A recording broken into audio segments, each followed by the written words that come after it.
Welcome to your first Monday motivation of 2024.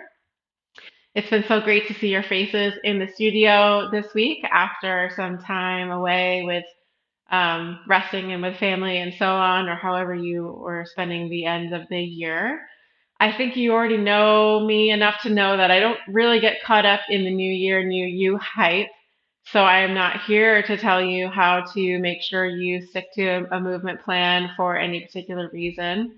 One of the things that's been coming up a lot in conversations is, a lot of folks took advantage of the Prioritize Your Health Springboard package, which we offered in the November timeframe. And so it's kind of the time to decide what to do next. And I get a lot of questions about, okay, well, what do you think I should do? How many times should I come?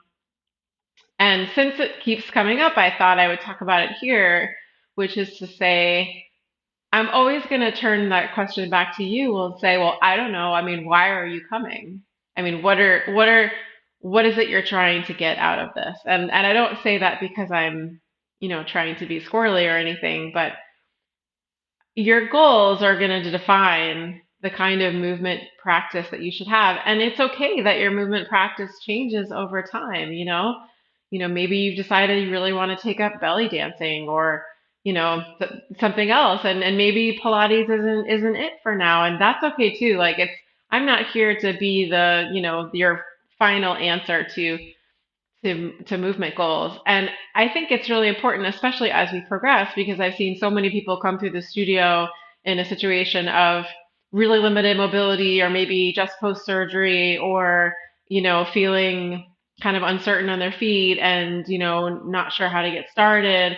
And so when we progress to this stage of being like stronger and more mobile and more confident, then there's a question that's like, okay, well, what am I doing this for? What's the next challenge for me? And so, and I, not to keep plugging the book, but I do talk a lot about this in the book, which about setting your own plan because you should always be working towards something that is a goal because the body is capable of change and improvement and progression throughout the entire lifespan. Like you never have to stop. And I think that's one of the most amazing and wonderful things about being human.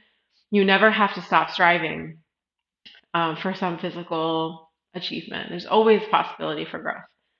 So once you have that confidence, maybe you're like, okay, I really want to go take karate lessons, or I've always wanted to do boxing, or I want to get back to running, or I want to get back to tennis or bowling or ping pong, or I talk to somebody who does competitive badminton. I mean, literally anything is possible. So if I know what your goals are, then I can tell you, okay, well, I think Pilates can support you or working with me can support you in XYZ way.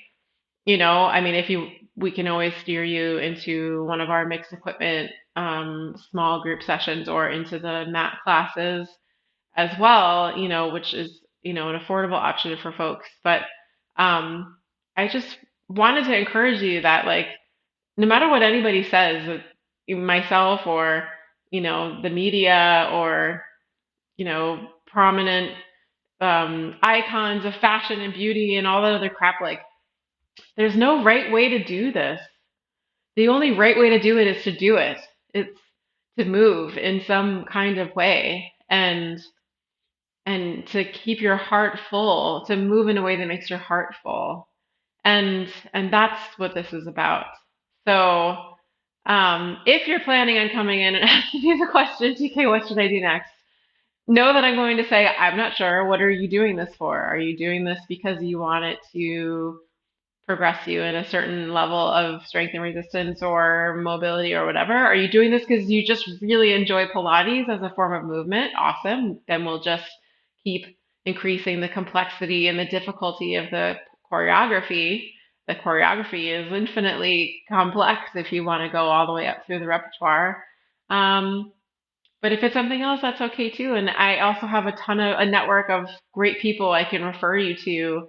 And I do intend to start spotlighting some of those folks in upcoming newsletters because I think it is important to know, through a network of like people that you can trust to be a good person to work with if you've had pain in the past. And I'm always here.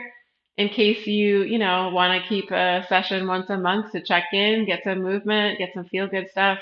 Anyway, the point is the choice is yours. And it's not about how you look. I can't emphasize that enough. It's just so not important. And how you feel in your body is what matters, no matter what anybody says. Yeah, so I just wish for you a prosperous, healthy, joyful movement year for 2024, and I look forward to seeing where this newsletter and this community takes us. So, talk to you soon.